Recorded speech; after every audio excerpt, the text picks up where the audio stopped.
peste un secol pregătește și formează Sobre astrologie cu marile competiții internaționale.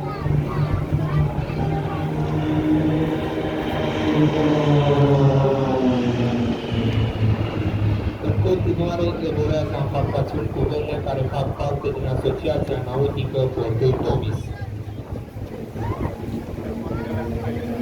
În aceste momente derivează învățământea voastră, ICSG 2701, nava militare de căutare și salvare, este o navă de patrulare și intervenție specializată în misiuni de căutare și salvare pe mare nefavorabile. Este prima clasă de navă ale bazei de coastă turce, proiectată să opereze